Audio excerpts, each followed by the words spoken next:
It's not a right feeling to make. നമ്മൾ പറയില്ലേ, ഞാൻ ഒരു സാധനം, ഞാനൊരു സിനിമ ഡയറക്റ്റ് ചെയ്തു എന്ന് പറഞ്ഞാല് കമ്മിറ്റിയുടെ മീറ്റിംഗ് ഉണ്ട്. ആ ഇതിനകത്ത് എഡോക്ക് കമ്മിറ്റിയുടെ മീറ്റിംഗ് ഞാൻ ഗണേശനൊക്കെ രണ്ട് വലിയ തർക്കങ്ങൾ കഴിഞ്ഞു. ഞാൻ പറയുന്നത് നിങ്ങൾക്ക് പറയാനുള്ളത് പറയാനുള്ള അവസരം ഉണ്ടാക്കിയിരിക്കും. അത് തരും. അത് എങ്ങനെയെങ്കിലും ഉണ്ടാക്കി തരണമല്ലോ. നിങ്ങൾ വന്ന് നമ്മളെ അറിയിക്കുന്ന കാര്യങ്ങളും ഇതുമായിട്ട്. പക്ഷെ നിങ്ങളിപ്പോ രാജിവെച്ചു എന്ന് പബ്ലിക്കായിട്ട് പ്രഖ്യാപിച്ചിട്ട്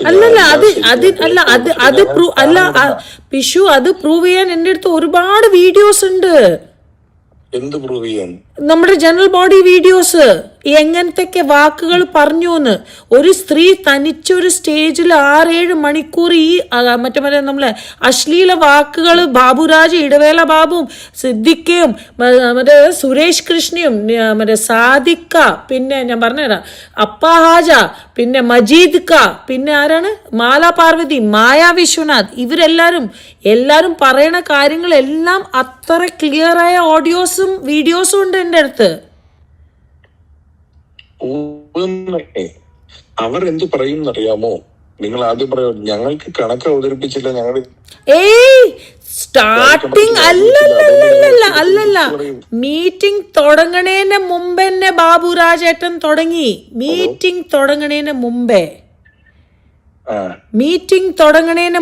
അതൊന്ന് ഞാൻ പറഞ്ഞു ഹലോ നമസ്കാരം എന്ന് പറഞ്ഞപ്പോ അതൊക്കെ ഒന്നുമില്ല, ഇത് ആവശ്യം, നമുക്ക് ഇതിനൊന്നും നമ്മള് ജനറൽ ബോഡി അംഗീകരിക്കൂല.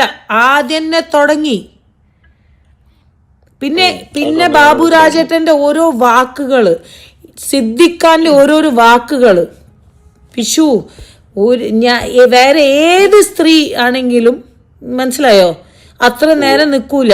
എനിക്ക് തൊലിക്കട്ടിയൊന്നുമില്ല. പക്ഷെ ഞാൻ എൻ്റെ കമ്മിറ്റീന് വേണ്ടിയിട്ട് അവിടെ നിന്നത് അമ്മ അസോസിയേഷൻ എന്ന് നമ്മളല്ലേ കുറച്ച് ആൾക്കാർ, ഇതൊന്നും അറിയാത്ത ആൾക്കാരാണ്.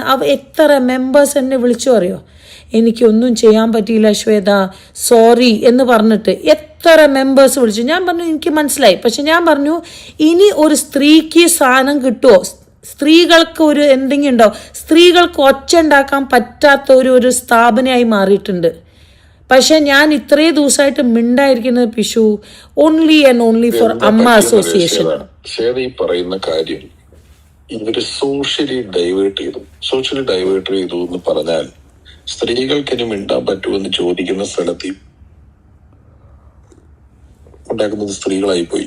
നമ്മുടെ വിധി ആലോചിക്കണം. നീന കുറുപ്പ്, ലക്ഷ്മി പ്രിയ, അൻസിബ, മറ്റേ മൂക്കുട്ടിയിട്ട് പൊക്കമുള്ള പെണ്ണ്, ഇവര് തുടങ്ങി. പൊതുജനങ്ങളുടെ അഭിപ്രായം എന്താ? സ്ത്രീ വന്നപ്പോൾ എല്ലാം പോയി എന്നുള്ളതായില്ലേ? അല്ല അത് മനസ്സിലായി പിഷു. അതല്ലേ ഞാനിപ്പോ പിഷുവിനോട് എന്താ പറഞ്ഞേ, ഞാൻ കമ്മിറ്റിയിൽ തിരിച്ചു വന്നിട്ട് എനിക്ക് നിർബാധിത്വം, നിങ്ങൾ എലക്ഷൻ പ്രഖ്യാപിച്ചോളൂ, ഞാൻ തന്നെ പ്രഖ്യാപിക്കാൻ റെഡിയാ. പക്ഷേ നിങ്ങൾ നമുക്ക് ഇത് തന്നു കഴിഞ്ഞിട്ട് നമ്മൾ നിർബാധിത്വം, നമ്മുടെ കണക്കും നമ്മുടെ ഒരു അമ്മ ഡ്യൂട്ടി ഒന്നും റോങ് ആയി ചെയ്യില്ല. ഇപ്പൊ കൈനീട്ടം എല്ലാം നമ്മൾ അയച്ചു. നിങ്ങൾക്ക് ഇത് ഞാൻ പറയുന്നത് ഞങ്ങൾക്കിത് തരാനുള്ള അധികാരമില്ലെന്ന്. അത് ഓക്കെ ശരി. അപ്പൊ പിന്നെ എനിക്ക് അങ്ങനെ ജനറൽ ബോഡി തന്നെ തരണം. എനിക്ക് രാജിവെക്കാൻ അധികാരമുണ്ട്. എനിക്ക് എന്റെ അധികാരം കൈമാറ്റം ചെയ്യാൻ അധികാരമില്ല. ഞാൻ പറഞ്ഞ സാധനം പിടുത്തം കിട്ടും. എനിക്ക് വേണമെങ്കിൽ ഇത് എനിക്ക് പറ്റില്ലെന്ന് പറഞ്ഞ് രാജിവെക്കാം. പക്ഷെ എനിക്ക് ഞങ്ങൾ പഴയ കമ്മിറ്റിക്ക് തിരിച്ചു കൊടുക്കുമെന്ന് പറയാൻ പറ്റില്ല. കാരണം ജനറൽ ബോഡിക്ക് ചെയ്യാനുള്ള അധികാരമുള്ളൂ. അല്ല ഒരു മിനിറ്റ് എഡോക്ക് ചെയ്യാൻ പറ്റും എന്നാണോ ജനറൽ ബോഡിക്ക്? അല്ല മറ്റേ ബൈലോ, അമ്മയുടെ ബൈലോ പ്രകാരം ജനറൽ ബോഡിക്ക് എഡോക്ക് ഉണ്ടാക്കാൻ പറ്റും എന്നാണോ നിങ്ങൾ പറയുന്നത്? അപ്പൊ എഡ്ഹോക്കിന്റെ ഒരു മിനിറ്റ്, അപ്പൊ അല്ലല്ല നോട്ട് വിത്തൗട്ട് കൈ അടിച്ച് പാസ്സാക്കാൻ. ഓ വേ, അങ്ങനത്തെ ഒരു ഇതിൽ പ്രീവിയസ് എഡ്ഹോക്ക് അവര് 8-10 മാസം അവര് അതേ കമ്മിറ്റിയാണ് മുന്നോട്ട് കൊണ്ടുപോയത്. മനസ്സിലായോ സാർ?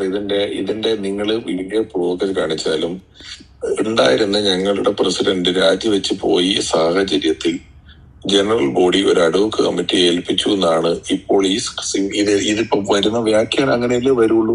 ഓക്കെ പിഷു, എന്താ പറയാ പിഷു, അപ്പോ ആണുങ്ങള് മറ്റേ ലാലേട്ടൻ ഉണ്ടായിരുന്ന കമ്മിറ്റി എഡ്ഹോക്ക് ആയപ്പോ റൂള് വേറെ, സ്ത്രീകൾ എഡോക്ക് ആയപ്പോ റൂള് വേറെ. അപ്പോ that means according to the convenience the ad hoc. പിന്നെ ഒരു ചെയർ ഉണ്ടാവുമ്പോ എങ്ങനെയാണ് ജഗദീഷ് ഏട്ടൻ no no no no general ബോഡിന്റെ മുമ്പ് തന്നെ അവര് എഡോക്ക് ആക്കി. ജനറൽ ബോഡി ആര്? ഈ ലാലേട്ടനും ബാബുരാജേട്ടന്റെ, ലാലേട്ടൻ അല്ല ഞാൻ പറയുന്നത്, ബാബുരാജേട്ടൻ എങ്ങനെ ആ കൺവീനിയർ ആയിട്ട് അത്ര ദിവസം വരെ നിന്നു? എങ്ങനെ ആള് എഡോക്ക് അതേ കമ്മിറ്റി ഓടിച്ചു? അതുമാത്രല്ല, എഡോക്ക് ആൾക്കാരാണ് കുടുംബസംഗമം നടത്തിയത്, എഡോക്ക് ആൾക്കാരാണ് സഞ്ജീവനി ഇറക്കിയത്. എങ്ങനെ എഡോക്ക് ആൾക്കാർക്ക് ഇത് ചെയ്യാൻ പറ്റും? പിഷു പറയൂ. അപ്പൊ നിങ്ങൾ പറയൂ, ഒരു കമ്മിറ്റിക്ക് ഒരു റൂള്, വേറെ കമ്മിറ്റിക്ക് വേറെ റൂളാണോ? പറയൂ.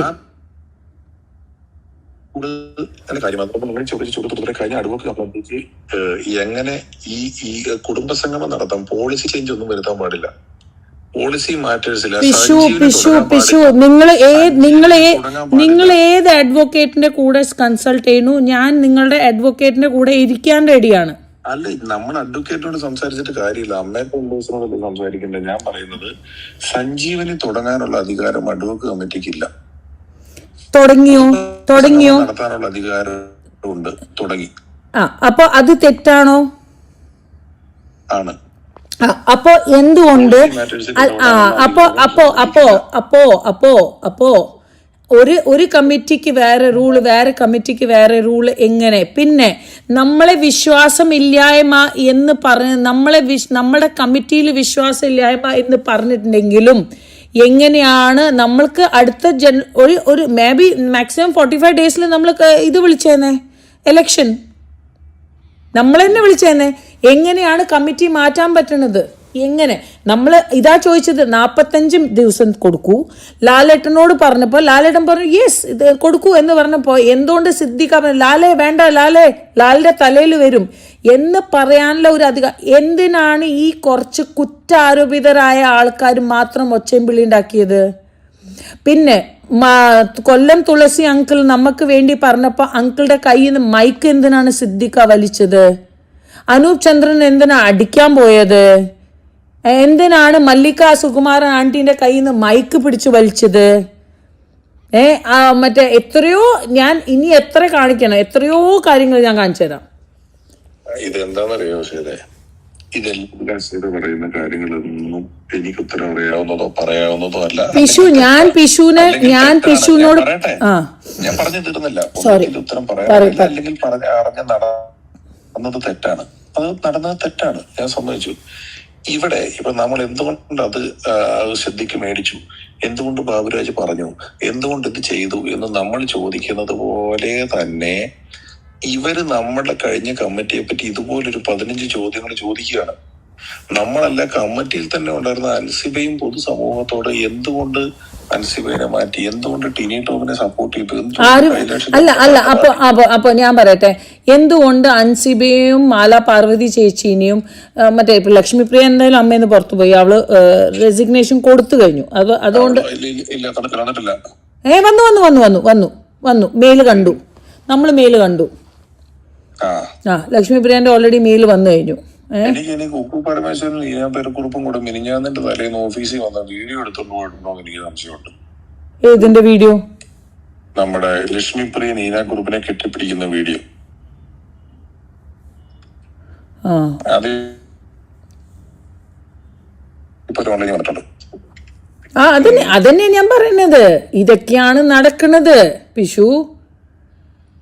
എന്നിട്ട് എനിക്ക് ലക്ഷ്മിപ്രിയ എന്നെ വിളിച്ചിട്ട് നമ്മുടെ ഓഫീസിന്റെ വീഡിയോ എങ്ങനെ ലീക്ക് ആയെന്ന് ചോദിച്ചു. ഞാൻ പറഞ്ഞു നമുക്ക് ഇവർ ഇതുവരെ പാസ്വേഡോ താക്കോലോ ഒന്നും 11 ദിവസമായിട്ട് തന്നില്ല. ഞാൻ കുക്കുവിനെ മിനിഞ്ഞാന്ന് വിളിച്ചിട്ട് പറഞ്ഞു, ചേച്ചി സൗഹൃദമൊക്കെ ശരിയാണ്, നിങ്ങൾ നമ്മൾക്ക് ഈ സാധനങ്ങൾ തന്നില്ലെങ്കിൽ അത് ഭീകരമായ കുഴപ്പമാണ്. നിങ്ങൾ നമുക്ക് എല്ലാ സാധനങ്ങളും എന്നോട് ഷെയർ പറഞ്ഞു. ഇനി എന്തെങ്കിലും കുഴപ്പമുണ്ടെങ്കിൽ എല്ലാം കുക്കുവാണെന്ന് പറഞ്ഞു. അതുകൊണ്ട് എനിക്കൊന്നും പറ്റില്ല, ഞാൻ എഴുതിയിട്ടേ തരുള്ളൂ. ഞാൻ താക്കോലും ക്യാമറയുടെ പാസ്വേഡും 2 ദിവസത്തിനകം തന്നില്ലെങ്കിൽ വേറെ വഴി നോക്കുന്നു പറഞ്ഞിട്ടാണ് നാളെ തരുമെന്ന് പറഞ്ഞേക്കുന്നത്.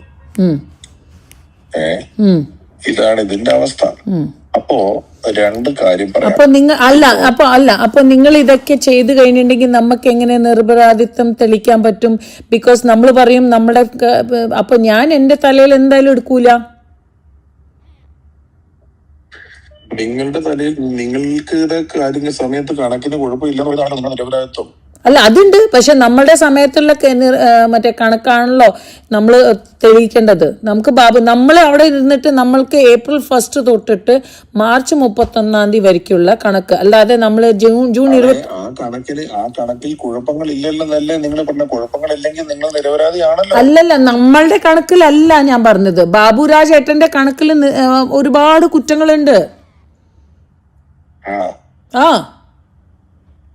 നമ്മൾ ഫോറൻസിക് ഇന്റർണൽ ഓഡിറ്റ് ചെയ്യണം. എന്തുകൊണ്ടാണ് ആരും ചെയ്യാൻ സമ്മതിക്കാത്തത്? നമ്മൾ ഇപ്പോഴും പറയാണ് ഇത് കഴിഞ്ഞ ഓഡിറ്റ് പാസ്സായി പോയി കഴിഞ്ഞ ഓഡിറ്റാണ്. ഇനി ഒരു കമ്മിറ്റിക്കാണ് അത് തീരുമാനിക്കാൻ പറ്റുള്ളൂ. അല്ലല്ല, കമ്മിറ്റിക്ക് അല്ല. ബാബുരാജ് ഏട്ടൻ അത് മറ്റേ മിനിറ്റ്സിൽ എഴുതി തരണം. എന്തുകൊണ്ട് മറ്റേ കുക്കു പറഞ്ഞത് ബാബുരാജ് ഏട്ടനോട് ചോദിച്ചപ്പോ ബാബുരാജ് ഏട്ടൻ പറഞ്ഞു ഞാൻ എഴുതി തരില്ല. നമ്മുടെ പ്രീവിയസ് ഈ ജൂൺ 22 2025 അല്ലേ ജനറൽ ബോഡി നടന്നത്? അത് കഴിഞ്ഞിട്ടല്ലേ August 15 ഇലക്ഷൻ ആണ് എന്ന് പറഞ്ഞിട്ട് ബാബുരാജ് ഏട്ടൻ അവിടെ ഓൾറെഡി ഒരു വർഷമായിട്ട് അവർ ഇരിക്കുന്നുണ്ടായിരുന്നത് എഡോക്കായിട്ട്. അപ്പൊ എന്തുകൊണ്ട് ആ റൂള് എന്തുകൊണ്ട് നമുക്കും അതന്നെ ഇതെല്ലാം അടുത്തത് ഇലക്ഷൻ വേണം എന്ന് പറഞ്ഞിട്ട് നമുക്ക് ഇരുത്തിയാൽ മതിയിരുന്നു. അതൊക്കെ അന്ന് കഴിഞ്ഞു പോയില്ലേ? അത് എന്തുകൊണ്ട് അങ്ങനെ ചെയ്തോന്ന് എന്നോട് ചോദിച്ചാൽ ഞാൻ എന്താ പറയാ? അങ്ങനെ അന്ന് അവര് ചെയ്തു, സംഘടന ചെയ്തു. അങ്ങനെ ചെയ്യാൻ പാടില്ല. അഡോക്ക് കമ്മിറ്റി ഒരു പോളിസി ഉണ്ടാക്കാൻ അല്ല അഡോക്ക് അല്ലല്ലോ. ഞാൻ പിഷുവിന്റെ മോഡിലല്ല പറയുന്നത്. പിഷു അല്ല, ഞാൻ പറയുക നിങ്ങൾ ചെയ്തു എന്നുള്ളത് എനിക്കും അറിയാന്നേ. എനിക്കും അറിയാം അഡോക്ക് കമ്മിറ്റിക്ക് ഒരു പോളിസി ഉണ്ടാക്കാൻ പറ്റില്ല. ബേസിക്കലി എനിക്കും എൻ്റെ കുറച്ച് കമ്മിറ്റി മെമ്പേഴ്സ് അങ്ങനെ തന്നെ ഞാൻ പറയുള്ളൂ, നിരപരാധിത്വം തെളിയിക്കാൻ പറ്റാത്ത ഒരു സാഹചര്യമാണ് അല്ലേ? അല്ല, നിങ്ങൾക്ക് കമ്മിറ്റിയിൽ ഇരുന്നുകൊണ്ട് നിരപരാധിത്വം തെളിയിക്കാൻ പറ്റില്ല. ഓക്കെ അപ്പൊ പിന്നെ കഴിഞ്ഞില്ലേ? അതായത് ഇതിന്റെ സാങ്കേതികമായിട്ടുള്ള പ്രശ്നം എന്റെ അറിവിൽ ഞാൻ എഴുതിയ ഒരു പരീക്ഷ എന്താണ്? ഹലോ നിങ്ങൾക്കെതിരെ ആരോപണം കേട്ടില്ല. അതായത് ഞാനൊരു ഉദാഹരണമാണ് പറയുന്നത്. ഞാൻ എഴുതിയ ഒരു പരീക്ഷയുടെ പേപ്പർ ഞാൻ തന്നെ നോക്കാൻ പാടില്ലല്ലോ. അപ്പൊ നിങ്ങൾക്കെതിരെ ഒരു ആരോപണം ഉണ്ടായി കഴിയുമ്പോ അത് ഞങ്ങള് തന്നെ അന്വേഷിച്ച് തെളിയിക്കാന്ന് പറയുന്ന പോലെയാണ് പൊതുജന അല്ലെ കമ്മിറ്റി തന്നെ എടുക്കുള്ളൂ. അതുകൊണ്ടാണ് ഇതിന്റെ ഒരു നല്ലൊരു എക്സാമ്പിൾ ഞാൻ പറഞ്ഞുതരാം. ഞാൻ എൻ്റെ 11th സ്റ്റാൻഡേർഡിന്റെ എക്സാമിൽ ഞാൻ ഇംഗ്ലീഷിൽ എനിക്ക് 23 മാർക്സാണ് കിട്ടിയത്, ഫെയിൽ. ഞാൻ സെൻട്രൽ സ്കൂൾ സ്റ്റുഡൻ്റ് ആണ്. 23 മാർക്സ്. ഓക്കെ. അപ്പോൾ എൻ്റെ അച്ഛൻ പറഞ്ഞു അത് ഒരു കാരണവശാലും ശ്വേതയ്ക്ക് 23 മാർക്സ് ഉണ്ടാവില്ല. ഓക്കെ, എന്തായാലും 35ന്റെ മുകളിലേ ഉണ്ടാവുള്ളൂ, 36 ആവും. പക്ഷെ ഒരു കാരണവശാലും ഫെയിൽ ആവില്ല. അപ്പോൾ എൻ്റെ അച്ഛൻ CBSE കേസ് കൊടുത്തു. ഓക്കെ, നമ്മൾ റീവാലുവേഷൻ ഇട്ടപ്പോൾ നിങ്ങൾക്ക് പണ്ടത്തെ ആൾക്കാർ 7 എങ്ങനെ എഴുതാറുണ്ടായെന്ന് അറിയില്ലേ? ഒരു 7 എഴുതാ, പിന്നെ അതിന്റെ സെന്ററിൽ ഒരു ലൈൻ ഇല്ലേ? അത് പ്രിന്റിംഗിന് വന്നപ്പോ അത് 2 ആയിട്ടാ വന്ന്. 73 ആണ് മാർക്സ്. പക്ഷെ പ്രിന്റിങ്ങിന്റെ ക്വാളിറ്റീന്റെ ഇതില് വന്നപ്പോ 2 ആയിപ്പോയി. റീവാലുവേഷൻ ചെയ്തു. അപ്പൊ ഇപ്പൊ നിങ്ങൾ പറഞ്ഞ പോലെ തന്നെ നമ്മൾക്ക് റീവാലുവേഷൻ നിങ്ങളുടെ അഡോക്ക് ആൾക്കാർ തന്നെ ഇരുന്നോട്ടെ, നമ്മളൊന്നും ചെയ്യില്ല. നിങ്ങൾ പറഞ്ഞത് ഒരു ക്ലറിക്കൽ മിസ്റ്റേക്കിന്റെ കാര്യമാണ്. അതന്നെ, ആ ക്ലറിക്കൽ മിസ്റ്റേക്ക് അല്ല. ഇപ്പൊ നമ്മളുടെ കമ്മിറ്റിയിൽ 3 കാര്യങ്ങൾ ഞാൻ പറയുന്നത് ശരി കേൾക്കുന്നില്ല. ഒരു ശ്വേതയുടെ പേപ്പർ നോക്കിയ ടീച്ചർ ഉണ്ടല്ലോ, ഹലോ, ആ ടീച്ചർ നോക്കുന്നത് ഞാൻ പറഞ്ഞത് കേട്ടോ. ആ ടീച്ചർ പേപ്പർ നോക്കിയത് ശരിയല്ല എന്ന് ശ്വേതയുടെ അച്ഛനും സ്കൂളും കൂടെ പറഞ്ഞു കഴിഞ്ഞിട്ട് രണ്ടാമത് നോക്കാൻ അതേ ടീച്ചറെ അല്ലല്ലോ ഏൽപ്പിക്കുക, അല്ലല്ല. ഒരാളെ അല്ലേ ഏൽപ്പിക്കുന്നത്. അല്ല അവരാണ് ഇത് കണ്ടുപിടിക്കുന്നത്. അല്ല അതാ ഞാൻ പറഞ്ഞത്. നമ്മൾ ആദ്യം സ്കൂളിലും ടീച്ചറിനോട് പറഞ്ഞപ്പോൾ അവരും പറഞ്ഞു ഒരു കാരണവശാൽ ഇങ്ങനെ ശ്വേതയ്ക്ക് കിട്ടാൻ ചാൻസ് ഇല്ല. അവരുടെ ലെറ്ററും എൻ്റെ അച്ഛൻ്റെ ലെറ്ററും എൻ്റെ പ്രിൻസിപ്പളുടെ ലെറ്ററും വെച്ചിട്ട് നമ്മൾ അത് CBSE ഡൽഹിയിലാണ്, ബിക്കോസ് അറിയാലോ. അതെ, ഞാൻ അത് തന്നെയല്ലേ പറയുന്നേ. അപ്പൊ എന്താ പ്രശ്നം? നമ്മൾ ആ പേപ്പർ നോക്കി അതേ ടീച്ചറെ കൊണ്ട് പിന്നെ നോക്കിയിരിക്കുവോ? അല്ല, നമ്മളുടെ അങ്ങനെ CBSE ടീച്ചർ അല്ലല്ലോ, അതേ ടീച്ചർ തന്നെയാണ് നോക്കിയത്. ഡൽഹിയിൽ ആരാ നോക്കിയത്? അവര് നോക്കി. അതേ ടീച്ചർ തന്നെ ആയിരിക്കില്ലല്ലോ, അവര് നോക്കിയതിന്റെ കംപ്ലൈന്റിലാണല്ലോ ഇത് വരുന്നത്. ഇപ്പോ എനിക്കെതിരെ ഒരു കേസ് വന്നിട്ട് ഞാൻ തന്നെ ഈ കേസിനകത്ത് എന്റെ അറിവാണ്. ഇപ്പൊ നിങ്ങൾ ഈ പറയുന്ന കാര്യത്തിനകത്ത് നിങ്ങൾക്കുടെ കണക്കിൽ വിശ്വാസം ഇല്ലാന്നാണല്ലോ എന്ന്. നിങ്ങൾ 45 ദിവസം പോലും ഇവരാരും അനുവദിച്ചു തന്നില്ല. ഇവരാരുമല്ല ഈ 9 ആൾക്കാർ ഗണേശ് ഏട്ടന്റെ മുകളിൽ അറ്റാക്ക് ചെയ്യാനുള്ള സിദ്ദിഖ് അവിടെ പോയിട്ട് ഗണേശ് ഏട്ടന്റെ കയ്യിൽ നിന്ന് മൈക്ക് പിടിച്ചു വലിച്ചു എന്നുള്ള ഒരു കമ്മിറ്റി, ഒരു മറ്റേ ഈ 9-10 ആൾക്കാരാണ് ഇതെല്ലാം നടത്തിയത്, അല്ലാതെ ബാക്കി ആരുമല്ല, ഒരാളും അല്ല. ഈ 9-10 ആൾക്കാര്. അപ്പൊ ഈ 9-10 ആൾക്കാർ ഇത് നടത്തിയപ്പോഴും അത്രയും മറ്റേ ജനം അവിടെ കണ്ടോട്ട് ഇപ്പൊ നിലവിൽ 9-10 പേരാണ് നടത്തിയെന്ന് പറഞ്ഞാലും ഈ ജനറൽ ബോഡി ചെയ്തു എന്നുള്ളതല്ലേ പബ്ലിക്കായിട്ട് വരുന്നത്. പബ്ലിക് അല്ലല്ലോ പിഷു, ഞാൻ എന്റെ മെമ്പേഴ്സിന് മുമ്പിലത്തെ കാര്യ പറയുന്നത് പിഷു. അത് പിഷു എനിക്ക് ഞാൻ പിഷുവിനോട് അല്ലല്ല അങ്ങനെ അതല്ല എനിക്ക് വേണ്ടത് പിഷു. എനിക്ക്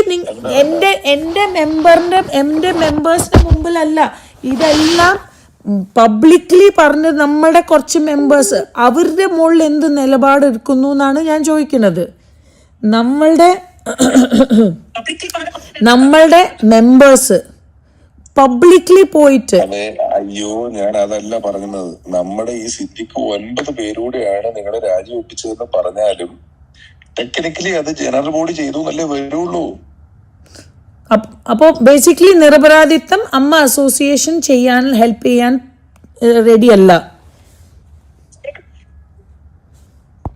ഞാൻ പറയുന്നത് നിരപരാധി വെച്ചൊരു കാര്യം എന്ന് പറയുന്നത്, നിങ്ങൾ നമ്മുടെ അഡ്വക്കറ്റ് കമ്മിറ്റി ഉണ്ടല്ലോ, ഹലോ പറയൂ,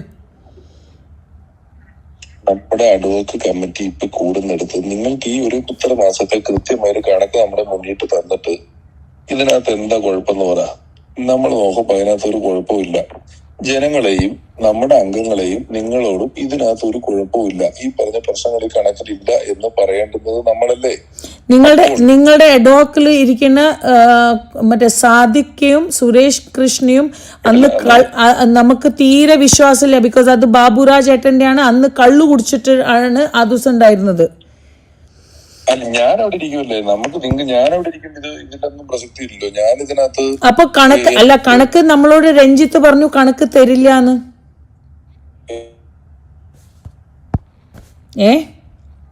രഞ്ജിത്തിന് വേണ്ട ഇൻപുട്ട് ആണല്ലോ നമ്മൾ കൊടുക്കേണ്ടത്. Pishu I am telling you, ഞാനാണ് രഞ്ജിത്തിന് അമ്മ അസോസിയേഷൻ ഞാനും ജയസൂര്യാണ് കൊടുത്തത്. Today I am so upset. വന്നപ്പോഴേ ആ കേസ് ഉണ്ടായിരുന്നു, he was in the jail. അന്ന് ജോയ് ഏട്ടൻ പറഞ്ഞതാണ്, let's throw him out, let's get a new CA. മനസ്സിലായോ? അന്ന് ഇതേ ഉണ്ണീഷ് പോയിന്റ് നമ്മൾ അയാളെ മാറ്റിയാൽ നമ്മൾ ഭയങ്കര കുറ്റക്കാരനായി പോകുന്നത്, അത് വലിയ പ്രശ്നമാവും. ഇത് കഴിഞ്ഞിട്ടേ അയാളെ മാറ്റാവുള്ളൂ. നിയമപ്രകാരം നമ്മൾ ഇപ്പൊ മാറ്റാൻ അല്ലല്ല, ഇപ്പൊ മാറ്റാനല്ല ഞാൻ പറയുന്നത് നമുക്ക് നമ്മളുടെ കണക്ക് തന്നാലല്ലേ നമുക്ക് എന്തെങ്കിലും ചെയ്യാൻ പറ്റുള്ളൂ. നിങ്ങൾക്ക് നിങ്ങളുടെ കണക്ക് തന്നാലല്ലേ നിങ്ങൾക്ക് എന്തെങ്കിലും ചെയ്യാൻ പറ്റൂ. അല്ല, നിങ്ങൾ കണക്ക് കൊടുക്കുകയല്ലേ വേണ്ടത്. അല്ല, അതന്നെ, എന്താണ് ആൾക്ക് വേണ്ടത് ചോദിച്ചാലല്ലേ നമുക്ക് എന്തെങ്കിലും കൊടുക്കാൻ പറ്റുള്ളൂ. ശരിക്കും ഞാൻ എന്തോ കേട്ടില്ല. ഹലോ, ആ ആൾക്ക് എന്തൊക്കെയാണ് ഡൗട്ട്? നമ്മൾ സെപ്റ്റംബർ 1 തൊട്ട് മാർച്ച് 31 കാര്യമാണ് ഞാൻ പറഞ്ഞത്. അതാണ് ഞാൻ പറഞ്ഞത്, അയാൾക്ക് എന്തൊക്കെയാണ് ഡൗട്ട് എന്നുള്ളത് നാളത്തെ കമ്മിറ്റി കഴിയുമ്പോൾ ഇയാള് ചോദിക്കണം. അത് നമ്മൾ ചോദിക്കും. അതിന് ഉത്തരം വരുന്നതോടുകൂടി ഇത് നിരപരാധി. അല്ല ആളെ നിങ്ങൾ നാളെ വിളിക്കൂ, നമ്മളെല്ലാരും വരാം ഒരുമിച്ച്. എല്ലാരും വരാം, ഫുൾ കമ്മിറ്റി വരാം. ഞാനിപ്പോ അയാളോട് ആദ്യം പറഞ്ഞ കാര്യം എന്ന് പറഞ്ഞാൽ, നിങ്ങൾ മുൻ കമ്മിറ്റിയിലുള്ള എല്ലാവരെയും വിളിച്ച് ഇതിന്റെ എന്തൊക്കെ ഡോക്യുമെന്റ്സ് അവർ തരണം, നിങ്ങൾക്ക് എന്തെങ്കിലും ബില്ല് കിട്ടാനുണ്ടെങ്കിൽ ആ ബില്ലുകൾ മേടിക്കണം, നിങ്ങൾക്ക് എന്തെങ്കിലും പേപ്പർ കിട്ടാനുണ്ടെങ്കിൽ ആ പേപ്പറുകൾ മേടിക്കണം. ഇതൊക്കെ മേടിക്കാതെ ഇനി ആരെങ്കിലും നിങ്ങൾക്ക് എന്തെങ്കിലും ഒരു ചോദ്യത്തിന്റെ ഉത്തരം തന്നില്ലെങ്കിൽ അത് തന്നില്ല എന്ന് പറയണം. നമുക്ക് ഇത്ര രൂപയുണ്ട്, ഇന്ന സാധനം നമ്മുടെ ഇല്ല എന്നേ പറയാനേ പറ്റുള്ളൂ. അല്ലാതെ ഒരു ദിവസം വന്നിട്ട് പറഞ്ഞു ഓക്സിജൻ കാര്യം 8-10 മൊബൈൽ ഒരു ലാപ്ടോപ്പും കൊടുത്തിട്ടുണ്ടെന്ന് പറഞ്ഞു. അത് മേടിച്ച് അമ്മയുടെ ഓഫീസിൽ കൊണ്ടുവെക്കണമെന്ന് പറഞ്ഞു അഡ്വോക്കേറ്റ് കമ്മിറ്റിയുടെ ഒരാള്. ഞാൻ പറഞ്ഞു ഇത് മേടിച്ച് അമ്മയുടെ ഓഫീസിൽ കൊണ്ടുവെക്കേണ്ട ഉത്തരവാദിത്വം നമ്മുടെ അല്ല, അതൊക്കെ പോലീസിന്റെ പണിയാണ്. വേണമെങ്കിൽ ഉണ്ണി ശിവകുമാർ പോക്കറ്റ് മൊബൈൽ ഇട്ട് ലണ്ടനിലാണ് ഫോർ എക്സാമ്പിൾ. ഇവൻ ഈ മൊബൈൽ എങ്ങനെ തനിക്ക് തരും? നിങ്ങൾ എങ്ങനെ ഇത് മേടിച്ച് അമ്മയുടെ ഓഫീസിൽ കൊണ്ടുവെക്കും? അപ്പൊ നമ്മൾ ചെയ്യേണ്ടത് എന്താണ്? ഈ 8 മൊബൈൽ അമ്മയ്ക്ക് കമ്പനിക്ക് കിട്ടിയിട്ടുണ്ട്, ഇതിൽ ഇന്ന ആളുകൾ ഇത് തിരിച്ചു തന്നു, ഇന്ന ആളുകൾ തന്നിട്ടില്ല എന്ന് ജനറൽ ബോഡിയോട് പറയുന്നതല്ലാതെ ഈ തരാത്തവന്റെ വീട്ടിൽ പോയി ഫോൺ കണക്ട് ചെയ്തുകൊണ്ട് വരാനൊന്നും നമുക്ക് പറ്റത്തില്ല. അതേ പറ്റുള്ളൂ. അപ്പൊ അതേപോലെ തന്നെ ഞാൻ ഈ CA-കാരനോട് പറഞ്ഞു, നിങ്ങൾക്ക് കഴിഞ്ഞ കണക്ക് ഇവിടെ കൊടുക്കാൻ പറ്റാതായിട്ടുണ്ടെങ്കിൽ അതിന്റെ കാരണങ്ങൾ എന്താണെന്ന് നോക്കി നിങ്ങൾ കഴിഞ്ഞ കമ്മിറ്റിയിലുള്ള അംഗങ്ങളോട് എന്തെങ്കിലും ബില്ലോ ക്ലാരിഫിക്കേഷൻസോ വേണമെങ്കിൽ അത് മേടിച്ച് ആ കണക്ക് കറക്റ്റാക്കി തരിക. അല്ല അപ്പൊ നിങ്ങൾക്ക് ഒരു മിനിറ്റ് നിങ്ങൾക്ക് ഉണ്ണി ശിവപാല് മറ്റേ ഈ ലാപ്ടോപ്പും ഫോണും തന്നു എന്ന് പറഞ്ഞു. ലാപ്ടോപ്പും ഫോൺ എന്തോ അമ്മ ഫോൺ കൊടുത്തു തിരിച്ചു, അമ്മ ഫോണും ലാപ്ടോപ്പും തിരിച്ചു തന്നിട്ടുണ്ട് എന്ന് പറഞ്ഞു. മറ്റേ അഡ്ഹോക്ക് കമ്മിറ്റിക്ക് ഒരു ഉണ്ടേ തന്നിട്ടില്ല. ഞങ്ങൾക്ക് അവിടെ പാസ്വേഡ് താക്കോലും പോലും കിട്ടിയിട്ടില്ല. പിന്നെയാണ് ഞങ്ങൾക്ക് അതിന്റെ ഓഫീസിൽ കുക്കുപ്പന വെച്ചിട്ട് മുറിയുടെ താക്കോല് പോലും കിട്ടിയില്ല. ഈ ബാങ്കിന്റെ ഇതൊന്നും മാറാനോ സീലടിക്കാൻ വേണ്ടിട്ട് ആ സീല് കിട്ടിയിട്ടില്ല. അല്ല നമ്മൾ കൈനീട്ടം എല്ലാം അയച്ചു കഴിഞ്ഞു പിഷു, കൈനീട്ടം അയച്ചു കഴിഞ്ഞു. ഞാൻ അത് തന്നെയാ പറഞ്ഞത്. അപ്പൊ ഇവര് ഈ ഫോൺ മേടിച്ചുകൊണ്ട് വരണമെന്ന് പറഞ്ഞു. ഈ ഒരാളെന്ന് പറഞ്ഞാൽ ഇതേ അല്ല ഈ ഒരാളെന്ന് പറഞ്ഞാൽ സുരേഷ് കൃഷ്ണയും സാദിഖല്ലേ? അല്ല നിങ്ങൾക്ക് സീല് മേടിക്കാൻ പറ്റിയിട്ടില്ല. നിങ്ങൾ ഒരു വൈഫൈയുടെ പാസ്വേഡ് മേടിക്കാൻ പറ്റാത്ത നിങ്ങളാണോ ഈ കണ്ണൂരോ കോഴിക്കോടോ ദുബായിലോ ഇരിക്കുന്ന ഒരാളുടെ കയ്യിൽ നിന്ന് ഫോൺ മേടിക്കാൻ പോകുന്നതെന്ന് തന്നെ ഞാൻ ചോദിച്ചു. ദൈവത്തിനാണ് സത്യം. ഞാൻ ചോദിച്ചു കഴിഞ്ഞിട്ട് ഞാൻ ഗണേശ് ചേട്ടനുമായിട്ട് വഴക്കായി. ഷാരുടെ ഇഷ്ടത്തിന് ചെയ്യാനാണെങ്കിൽ അങ്ങനെയാണ് ഇങ്ങനെയാണ്. ഞാൻ 4 തവണ MLA, 1 തവണ മിനിസ്റ്ററുമാണ്, നിങ്ങൾ ഇപ്പൊ ആയല്ലേ ഉള്ളൂ എന്നൊക്കെ പറഞ്ഞ് ഇതിൽ ചൂടായി. ഞാൻ പറഞ്ഞു നിങ്ങൾ ചേട്ടൻ തോന്നുന്നുണ്ടോ ഫോൺ ഉണ്ണി? ഞാനൊരു എക്സാമ്പിൾ ചോദിച്ചു. അപ്പോഴാണ് ഞാൻ ചോദിച്ചത് ഉണ്ണി ശിവപാൽ ഫോൺ വിട്ട് ലണ്ടനിൽ നിൽക്കുകൊണ്ട് നിങ്ങൾ എങ്ങനെ എടുക്കൂന്ന്. അപ്പോ നമുക്ക് ഈ CA-കാരന്റെ അടുത്ത് നിങ്ങൾ വേണ്ട ഇൻപുട്സ് കൊടുത്തിട്ട് നിങ്ങളുടെ ഭരണകാലത്ത് ഒരു അഴിമതിയും ഉണ്ടായിട്ടില്ല, ഇതേ സാധനങ്ങൾ എന്ന് പറഞ്ഞാൽ ഇല്ല, അത്രേ ഉള്ളൂ. അത് ഞാൻ പറഞ്ഞല്ലോ, അത് ഒരു കുഴപ്പമില്ല എന്നുള്ളത്. ഇപ്പൊ നിങ്ങൾ വരാൻ നോക്കി നാരിപ്പോ. അതായത് ഇത് നിങ്ങൾ പോയതല്ലേ, നിങ്ങൾ അന്ന് അങ്ങനെ പറഞ്ഞതല്ലേ, നിങ്ങൾ അന്ന് നിങ്ങൾക്ക് സമയം കിട്ടിയപ്പോ ചെയ്തില്ലല്ലോ, നിങ്ങൾ പിന്നെ എന്താണ് നിങ്ങളും പറഞ്ഞിട്ട് ഇത് ആവശ്യമില്ലാത്ത സാധനമാവും. നിങ്ങളൊന്നും 10 പൈസ കട്ടിട്ടില്ലെങ്കിൽ അല്ലെങ്കിൽ ഇല്ലാത്തത് കൊണ്ട് അത് നിസ്സാരമല്ലേ, ആ കണക്ക് ശരിയാവുമല്ലോ. അത് ഞാൻ പറഞ്ഞാൽ പോലെ നാട്ടുകാരോട്. ഇനി അന്ന് പറയുന്ന ദിവസം നിങ്ങൾക്ക് കൂടെ വരണമെങ്കിൽ നിങ്ങളും വരൂ. അതിനെന്താ കുഴപ്പം? നമ്മൾ എന്തെങ്കിലും പത്രസമ്മേളനം, ഞങ്ങൾ ഇത്ര ദിവസമായിട്ട് ഒരു പത്രസമ്മേളനം പോലും വിളിക്കാത്തത് എന്താണ്? നിങ്ങൾ ഇതേ പറഞ്ഞ കാരണം കൊണ്ടാണ്. അപ്പൊ നിങ്ങൾക്ക് വരണമെന്നുണ്ടെങ്കിൽ വരാം. ആരും തമ്മിൽ ഒരു ശത്രുതയും നമുക്കില്ല. നമുക്ക് നന്നായിട്ട് പോകണമെന്നേ ഉള്ളൂ. ഈ പറഞ്ഞ പോലെ നമ്മളിപ്പോ രാജിവെച്ച് പേപ്പർ കൊടുത്തില്ലെങ്കിലും പൊതുമാധ്യമങ്ങളോട് ഉൾപ്പെടെ രാജിവെച്ച് പോയ ഒരാള് തിരിച്ചു വന്നിട്ട് നിങ്ങൾ കണക്ക് കൊടുത്തില്ല എന്ന വിഷയത്തിന്മേൽ രാജിവെച്ചു എന്ന് പറയുമ്പോ ആ കണക്ക് ഞങ്ങൾക്ക് തന്നെ നോക്കണം, ഞങ്ങൾ തന്നെ ശരിയാക്കണം എന്ന് പറയുമ്പോൾ അത് നിങ്ങൾ പ്രൂവ് ചെയ്താൽ നാട്ടുകാർ സമ്മതിക്കുള്ളൂ. അതിന്റെ കാരണം എന്താണെന്നറിയാമോ? ദിലീപിനെ കോടതി വെറുതെ വിട്ടു,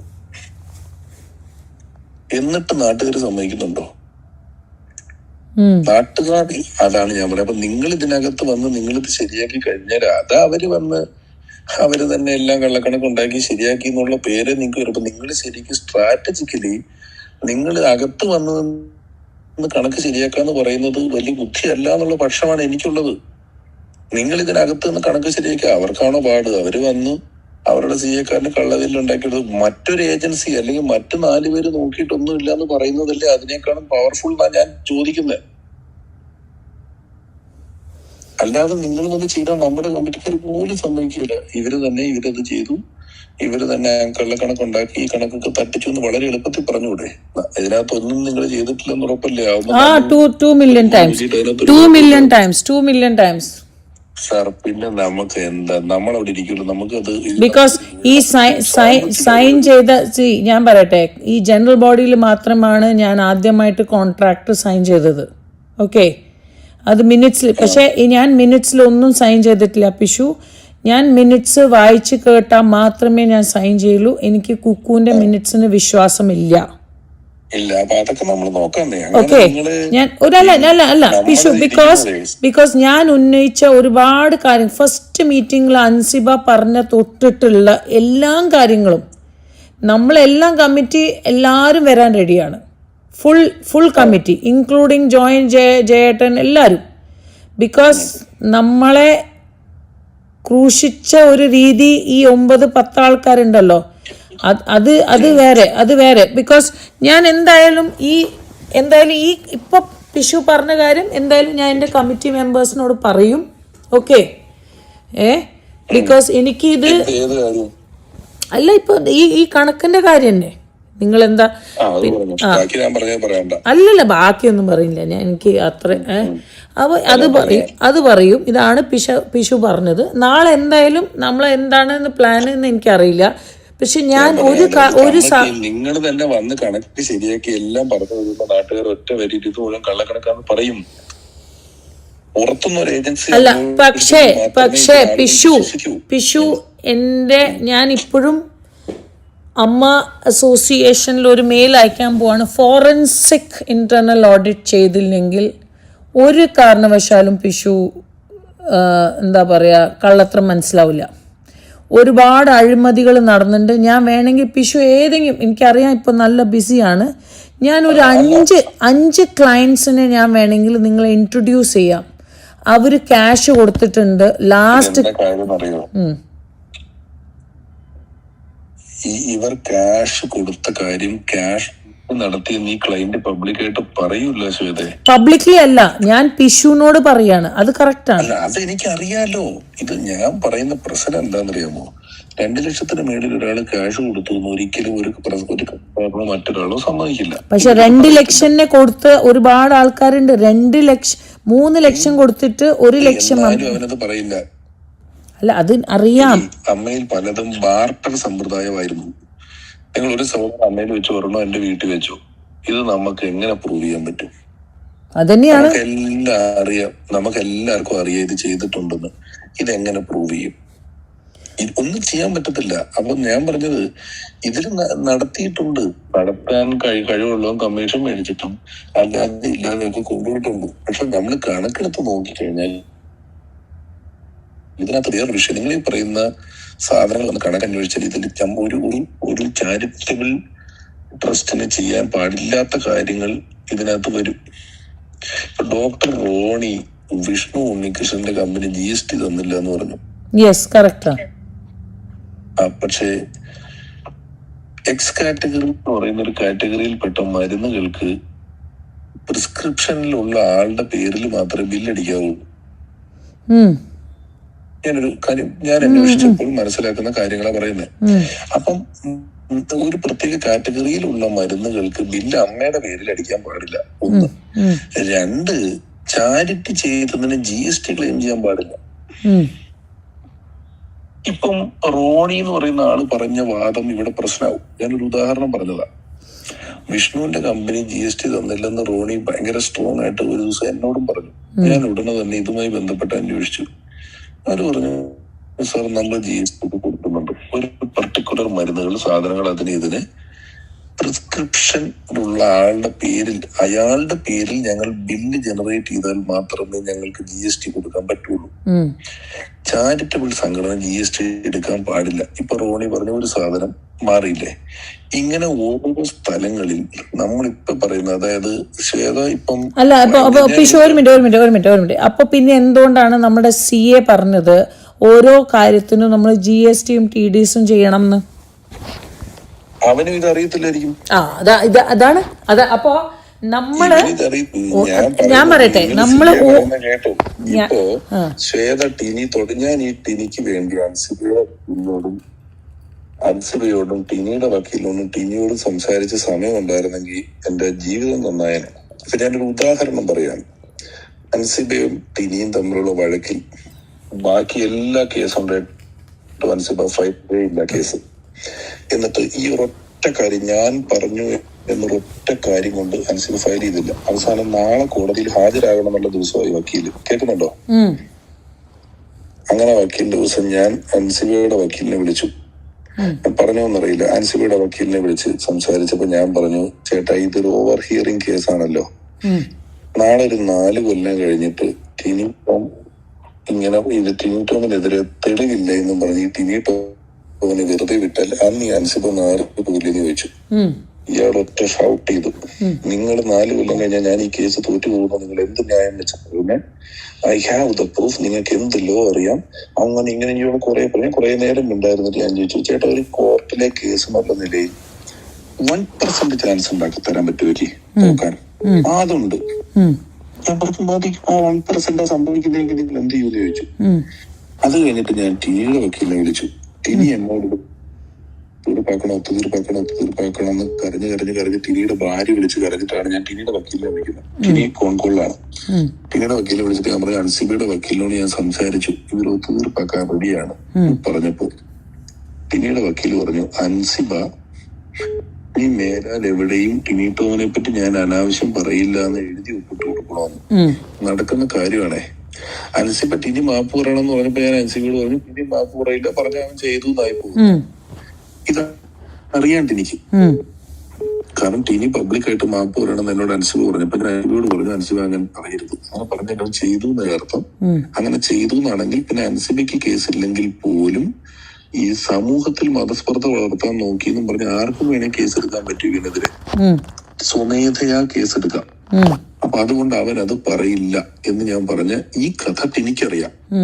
ഈ കഥ അറിയാവുന്ന ടിനി ടോം ഇത്രയും ഒത്തുതീർപ്പാക്കണം എന്ന് പറഞ്ഞ ടിനി ടോമിന്റെ വക്കീൽ പറയാം, അൻസിബ ഒരു പേപ്പറിൽ എഴുതി കൊടുക്കണം, ഇത് ഞാൻ അൻസിബയോട് പറഞ്ഞിട്ട് പറഞ്ഞു ഇത് ചെയ്യണ്ട എന്ന് പറഞ്ഞ അൻസിബ പറഞ്ഞു, അങ്ങനെ കാര്യം ചെയ്യുക ചേട്ടാ, മമ്മൂട്ടിയുടെയോ മോഹൻലാലിന്റെയോ അമ്മയുടെ സാന്നിധ്യത്തിൽ, അതുപോലെ എനിക്ക് വിശ്വാസമുള്ള ഒരാളുടെ സാന്നിധ്യത്തിൽ അമ്മയുടെ ഓഫീസിൽ വെച്ച് നമുക്ക് ഇത് ചെയ്തു തീർക്കാം, ഒത്തുതീർപ്പാക്കാന്ന് പറഞ്ഞു. അൻസിബ പറഞ്ഞു ഒത്തുതീർപ്പാക്കാം. ഞാൻ നോക്കുമ്പോ മോഹൻലാൽ ജർമ്മനിയിൽ ചെന്നൈയിലുമാണ്, 2 ദിവസം ആകാന്നൊക്കെ പറഞ്ഞു കഴിയുമ്പോഴത്തേക്ക് മിനിഞ്ഞാന്ന് വീണ്ടും ടൈമായി.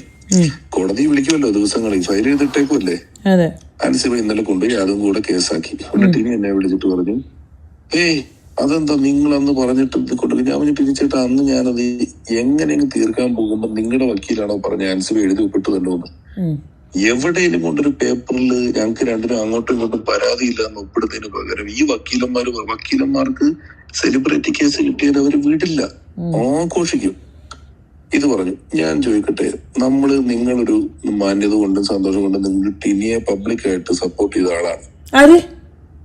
നിങ്ങള് ഏതോ പറഞ്ഞിട്ടില്ലേ? ഇല്ല. അപ്പൊ ഇത് നീന കുറുപ്പ് ഇറക്കിയ ഒരു നീന കുറുപ്പ് ഇറക്കിയതാ.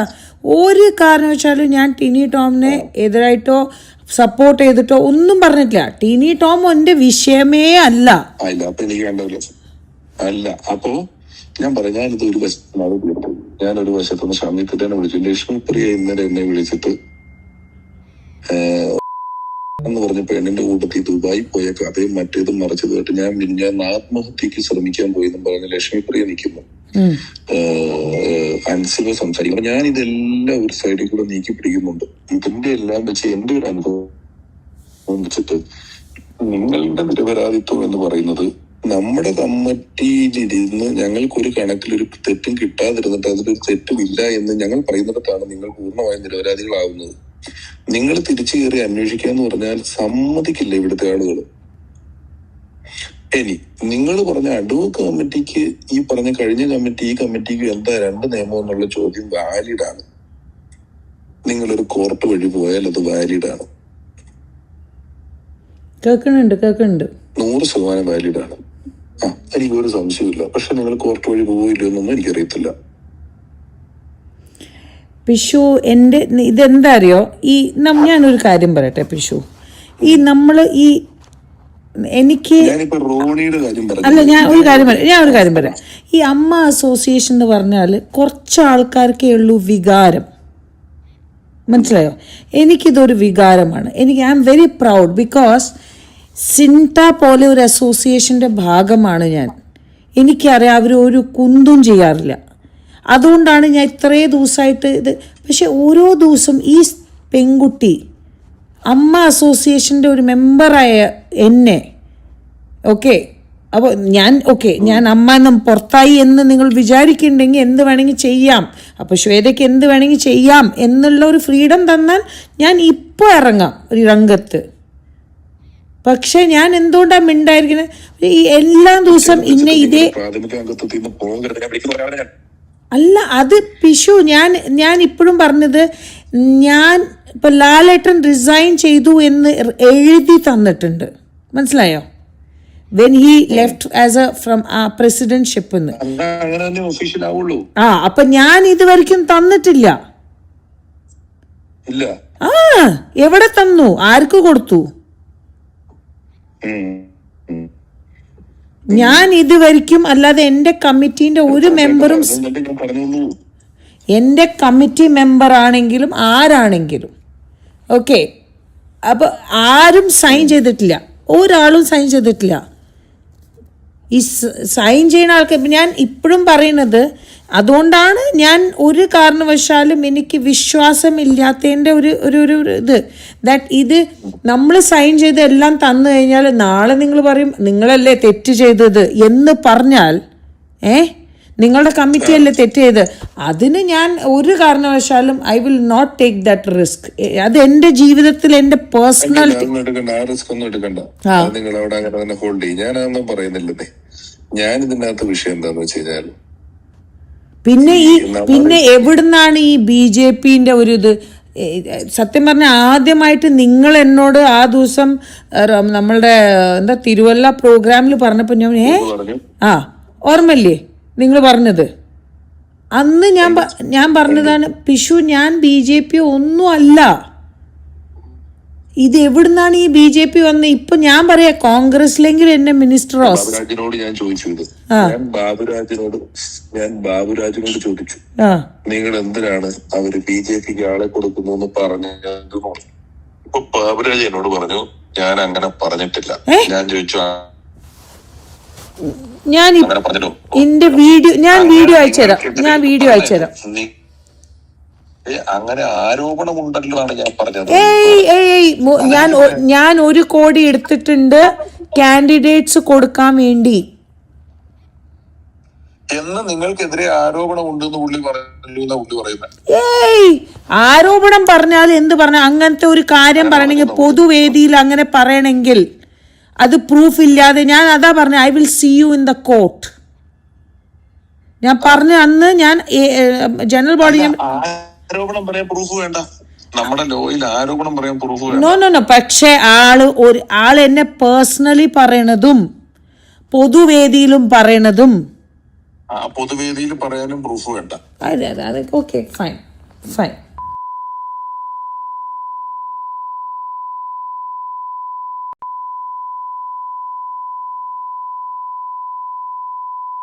അല്ലെങ്കിൽ ഇപ്പോ വിഴിഞ്ഞം തുറമുഖത്തിൽ ഉമ്മൻചാണ്ടിക്ക് 6000 കോടിയുടെ അഴിമതി ഉണ്ട് എന്ന് പിണറായി വിജയൻ പറഞ്ഞു. പൊതുവായിട്ട് പത്രസമ്മേളനം വിളിച്ച് പറയാണ് ഇതൊരു ആരോപണമാണ്. ആരോപണത്തിന് പ്രൂഫ് വേണ്ട. നമ്മുടെ കോൺസ്റ്റിറ്റ്യൂഷനിൽ ഇത് ഉമ്മൻചാണ്ടി 6000 കോടി പറ്റിച്ചു, മറ്റേത് നമ്മൾ എന്ത് സാധനം ചെയ്താലും അവര് മുഴുവൻ അഴിമതിയാണ്, പൊളിറ്റിക്സ് അങ്ങനെ പറയുമല്ലോ. അപ്പൊ ആ നിയമം വെച്ചിട്ട് നമ്മൾക്ക് ഒരാൾക്കെതിരെ ഒരു ആരോപണം ഉന്നയിക്കാൻ പ്രൂഫ് വേണ്ട. ആരോപണം തെളിയിക്കാനാണ് പ്രൂഫ് വേണ്ടത്. നിങ്ങൾ തെളിയിച്ചോ, ഞാൻ മേടിച്ചിട്ടുണ്ടെങ്കിൽ തെളിയിച്ചോളൂ. അല്ല, അത് ഞാൻ പറഞ്ഞു I C U in the court. അതന്നെ ഞാൻ പറഞ്ഞു, തെളിയിച്ചോട്ടെ, ആള് തെളിയിക്കട്ടെ.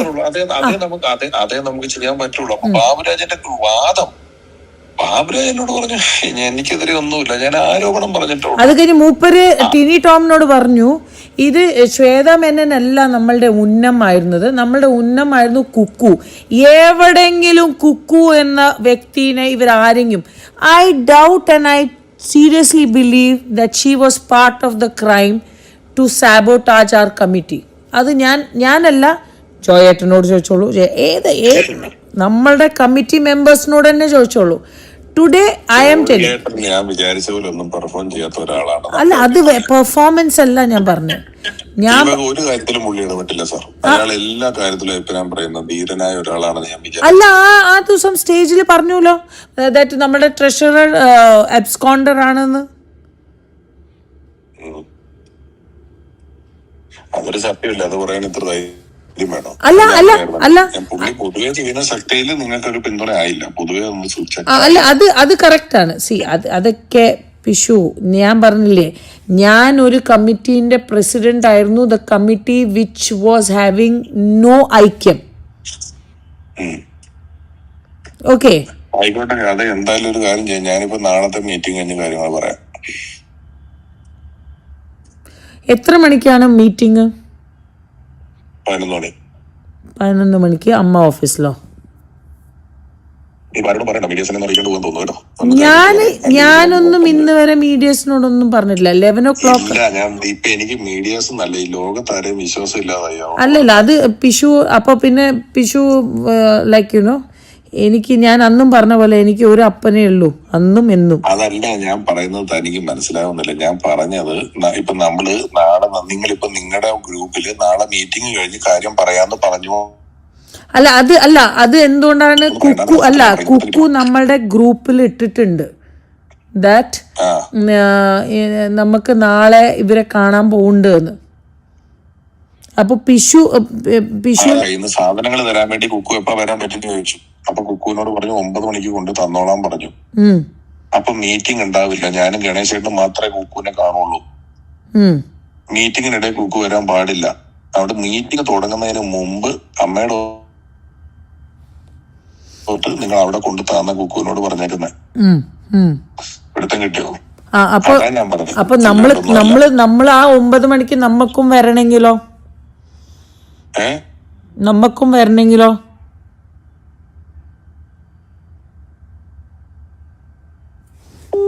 ഹലോ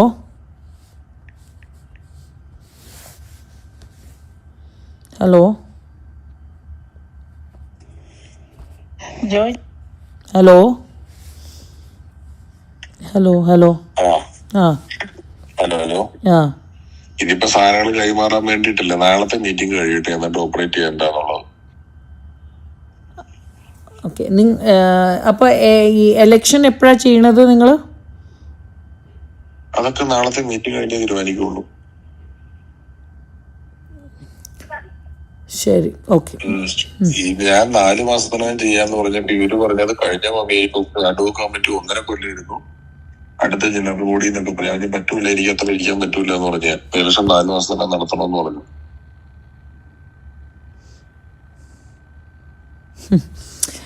എന്തായാലും വെരി സാഡ്. ഓക്കെ, ശരി.